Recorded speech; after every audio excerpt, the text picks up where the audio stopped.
अस्सलाम वालेकुम दोस्तों, आज की हमारी वीडियो है लोकल इन्वर्टर्स के मतलब। अक्सर लोग पूछते हैं कि यार क्या हमें ये जो लोकल मेड इन्वर्टर्स हैं ये लगवाने चाहिए या नहीं लगवाने चाहिए, इनकी बिल्ड क्वालिटी कैसी होती है।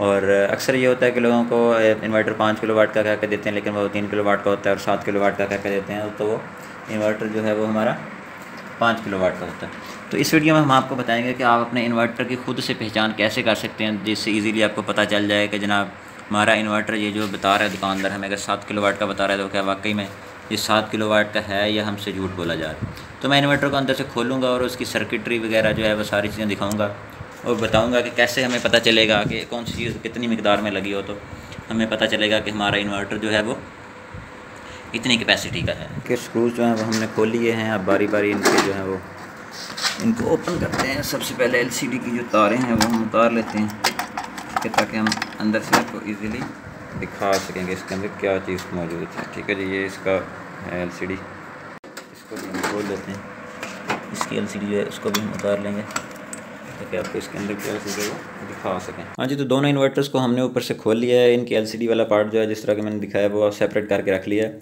अब इन्वर्टर का मेन जो रिव्यू करते हैं, कोई भी अनाड़ी से अनाड़ी जो बंदा होगा वो आप जान सकेगा कि कौन सा हमारा इन्वर्टर 5 किलोवाट का है और कौन सा इन्वर्टर जो है हमारा वो 7 किलोवाट का। ठीक है, तो सिंपल जो मेन निशानी होगी, ये हमारे पास अच्छे पीसीबी के अंदर जो है वो इन्वर्टर्स अवेलेबल होते हैं।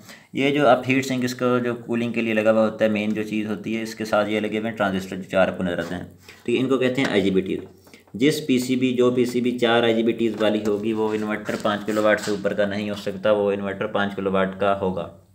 ठीक है, ये बड़ी वाली इसके अंदर इंडक्टर कॉयल लगी हुई है। ठीक है, और 5 किलोवाट के इन्वर्टर के साथ भी जो है हम लोगों ने बड़ा टार्क लोड के लिए बड़ा कैपेसिटर लगाया हुआ है। ये शेयरिंग में है क्योंकि ये उसके लिए ब्रिजेस लगी हुई हैं। शेयरिंग वाला इन्वर्टर है 5 किलोवाट में। तो इस इन्वर्टर की जो कैपेसिटी होती है वो AC करंट जो है वो मतलब जितना वो बेयर कर सकता है, लोड हमारा उठा सकता है, वो सेफ लिमिट इसकी 17 एम्पेयर होती है। ठीक है, 20 एम्पेयर तक ये चले जाते हैं, लेकिन 17 एम्पेयर तक ही आपका इन्वर्टर ये जो है वो बहुत अच्छे तरीके से काम कर सकेगा। ठीक है, अब बारी आती है दूसरे इन्वर्टर की। ये मैं वो सिंपल सादा आपको निशानी बता रहा हूँ, ज़्यादा टेक्निकल डिटेल में नहीं जा रहा। ये वाला इन्वर्टर जो इसके अंदर आपको नज़र आ रहे होंगे 8 अदद IGBTs लगे हुए हैं। ठीक है, ये हैवी इसका हीट सिंक देखें, उसके साथ ये वाली इसके अंदर ये हीट सिंक दूसरा लगा हुआ है इसके लिए ब्रिज, ताकि आपकी जो शेयरिंग आपने वाला इन्वर्टर बनाना हो तो उसके लिए हमारा वापडा का और दूसरा करंट मिक्स ना हो, ये उसके लिए। ये भी देखिए इसके लिए कितना हैवी वाला हीट सिंक लगा के उन्होंने ब्रिज लगाई हुई है। 2 अदद इसके अंदर इंडक्टर कॉयल्स हैं और कैपेसिटर्स भी हम लोग ये यहाँ पे 2 अदद लगाते हैं बड़े वाले। यहाँ पे रीडिंग इसकी साइड पे भी 2700 माइक्रोफैरड, शायद ये यहाँ से आपको नज़र आ रहा होगा। बड़े वाले फिल्टर लगा के जनाब ये वाला इन्वर्टर, इसको हम कह सकते हैं कि ये जो हमारा इन्वर्टर है ये 7 किलोवाट का है। ये सिंपल सी मैंने आपको निशानी बनाई। इसका पीसीबी भी आप देखें कितना बड़ा है इससे, और इसके अंदर एटलीस्ट 2 इंडक्टर कॉइल्स होने चाहिए। बेस्ट अगर एक भी हो तो काम ठीक है चल जाएगा, बाकी जो है 2 हों तो फिर वो प्रॉपर मज़े के साथ आपके 2 AC भी चला सकता है। ठीक है, ये हमारा जो इन्वर्टर है 2 AC चलाता है। अब मेन आपको जो मैंने इसकी निशानी थी ताकि कोई भी अनाड़ी बंदा है जो आम हमारे जो है वो दोस्त उनको धोखा ना दे सकें, तो ये मैंने निशानियाँ बता दी हैं आप लोगों को। अब इसकी खूबियाँ तो मतलब बता दी हैं आपको, निशानियाँ बता दी हैं आपके इसके अंदर क्या खामियाँ होती हैं इन्वर्टर, ये किस वजह से आप जो है वो नुकसान का आपके लिए बायस बन सकते हैं, वो मैं आपको बताता हूँ। ठीक है, इसके बाद हम इनका लोड टेस्ट भी करेंगे, इन पे लोड डाल के देखेंगे कि ये किस तरह से परफॉर्म करते हैं हमारे इन्वर्टर। तो ये इन्वर्टर जो होते हैं आपको पता होगा कि प्योर साइन वेव नहीं होते, मतलब कि जिस तरह हमारा वापडा का करंट आ रहा है उस तरह से प्योर नहीं होता। जैसा UPS होते हैं उस तरह की इनकी वेव फॉर्म होती है, और इनके अंदर ओवरलोड की, शॉर्ट सर्किट की जो है वो मतलब कि फ़ीचर इसके अंदर नहीं होता, वो प्रोटेक्शन नहीं होती। आपसे कोई भी बंदा कारीगर जितना मर्जी झूठ बोले, लेकिन इन इन्वर्टर के चाहे 5 किलोवाट का हो, 7 का हो, 10 का हो, इन मेन PCB ने काम करना होता है ना। ये जो इसके अंदर IC लगा हुआ था, तो इसके अंदर ये फीचर्स उन्होंने नहीं रखा हुआ कि ये सेंस कर सके कि शॉर्ट सर्किट हुआ है या हमारा बादल वगैरह आ गया तो लोड चल रहा है। इसी वजह से कुछ लोगों को नुकसान हो जाता है। अब आजकल जिस तरह के बरसात का मौसम चल रहा है तो बादल जो हैं वो अचानक से आ जाते हैं, लोड तो हमारा तो नहीं चल रहा होगा। अब करंट तो हमें सोलर पैनल ने देना है ना, सोलर पैनल से हमें करंट कम आने लग जाता है, जिसकी वजह से ओवरलोड की प्रोटेक्शन ना होने की वजह से इन्वर्टर वोल्टेज जो आउटपुट हमें दे रहा होता है वो वोल्ट्स हमारे जो हैं वो कम हो जाते हैं, जिसकी वजह से हमारे जो अप्लाइंसेज हैं, हमारा AC है, पंखा है, कुछ भी वो जलने का खदशा होता है। ठीक है, तो ये मैंने मेन आपको इसकी खूबियाँ खामियाँ सभी बता दी हैं। अब फैसला आपके ऊपर है। अगर आपको ये इन्वर्टर अच्छी क्वालिटी में परचेज़ करना है तो आप नीचे WhatsApp जो नंबर आ रहा होगा उस पर हमसे कॉन्टैक्ट भी कर सकते हैं। एक छोटी बॉडी में आ रहा है, उसको चाइना वाली PCB भी कहते हैं, तो उसके अंदर सेम ही फीचर्स हैं, सेम क्वालिटी है, उसका कोई ख़ास फ़र्क नहीं है। ये आसानी से रिपेयर हो जाते हैं, उनकी जो रिपेयरिंग है वो इतनी आसानी से नॉर्मली हर बंदा नहीं कर सकता। तो अगर आपको हमारी वीडियो अच्छी लगे तो लाइक कीजिएगा।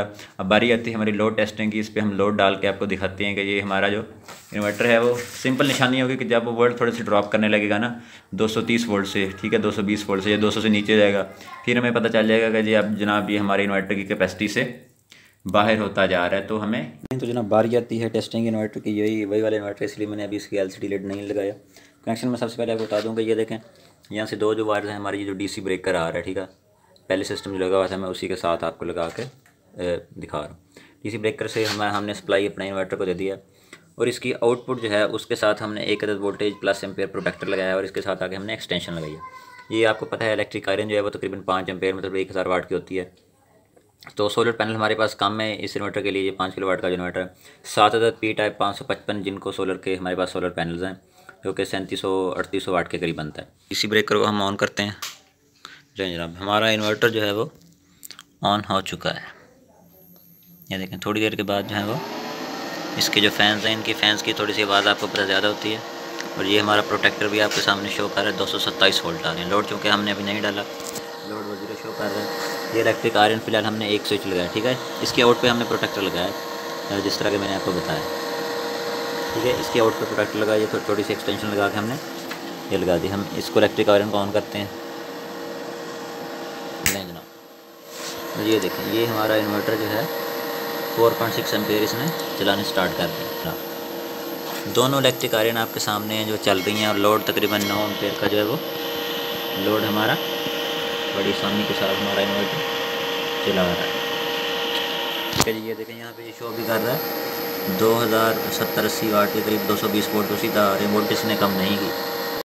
जी जनाब, हमारे इस 7 किलोवाट वाले जो इन्वर्टर आपको दिखाया इसके साथ 8 अदद जिनको के एन टाइप सोलर पैनल्स लगे हुए हैं 580 वाट्स के, ठीक है। तो इस पे लोड हमारा 13.5 एम्पेयर का चल रहा है, जिसमें एक अदद AC है 1.5 टन का, एक अदद DC इन्वर्टर फ्रिज है नॉर्मल साइज़ का, 2 अदद पंखे हैं और 3 अदद लाइटें हैं, ठीक है। इस पे 13.5 एम्पेयर का हम एक दो पंखे और चला के देखते हैं। ले जनाब, 2 पंखे हमने और चला दिए और 14.5 एम्पेयर का तकरीबन लोड हो गया है और 8 पैनल्स पे इतना लोड ही रन हो सकता है। अगर पैनल्स बढ़ाएंगे तो लोड ये मज़ीद भी ईजीली उठा सकेगा।